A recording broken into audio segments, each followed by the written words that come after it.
ආණ්ඩුව පක්ෂයේ සිටපු ඔබවනේ දැන් මේ ජනතාව විපක්ෂයට ඇදලා දැම්මේ. දැන් තව ටික දවසකින් ඔබව විපක්ෂයෙන්ුත් එළියට ඇදලා දාන්න පුළුවන් මේ රටේ මේ ආපදාව සිදු වෙච්ච වෙලාවේ රටේ ඉන්න සියලුම ජනතාව රාජ්‍ය ආයතන පෞද්ගලික ආයතන රටේ ජනතාව පුරවැසියන් ආගමික සංස්ථාවන් මේ සියලු දෙනාම එකතු වෙලා රටක් වශයෙන් හිතලා වැඩ කටයුතු කරා රටේ විපතට පත් වෙච්ච ජනතාවට උදව් කරා. අපි මතක් කරන්න කැමතියි මෙන්න මේ කියන සමගිය. අපි මේ ආපදාවේදී විපතේදී දැක්ක මේ සමගිය මේ එකමුතුකම අපිට අවශ්‍යයි රටක් ඉස්සරහට ශක්තිමත්ව ගොඩනගන්න.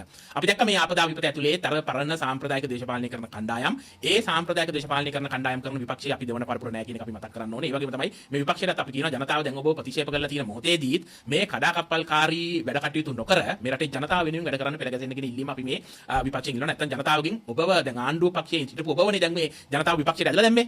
දැන් තව ටික දවසකින් ඔබව විපක්ෂයෙන්ුත් එළියට ඇදලා දාන්න පුළුවන් මේ රටේ මේ ජනතාව. ඉතින් ඒ නිසා අපි කියනවා මානව ප්‍රේමය මූලික කරගෙන මේ කඩාකප්පල්කාරී වැඩ කරන්නේ නැතුව රටේ ජනතාව වෙනුවෙන් පොදුවේ වැඩ කරන්න. ඒ වගේම තමයි ආණ්ඩුවටත් මතක් කරනවා කරුණා කරලා මේ ආවාදයක් විපතක් මේ රටට වෙලා තියෙන මොහොතේ සමස්තයක් වශයෙන් හිතලා සියලු දෙනාගේම සහයෝගය අරගෙන එකමුතුව වැඩ කරන්න කියලා විපක්ෂ නායකතුමා වේවා කවුරු හරි වේවා ආධාරයක් උපකාරයක් කරන්න හදන ඒවා වඤ්ඤාවෙන් බැහැර කරන්නේ නැතුව ඒ හැම දෙනාගේම හයිය ශක්තිය එකතු කරගෙන රටක් වශයෙන් ඉස්සරහට යන්න අවශ්‍ය වැඩ පිළිවෙල ක්‍රියාත්මක කරන්න කියලා අපි මේ ආණ්ඩුවටත් කියන්න කැමතියි. ඉතින්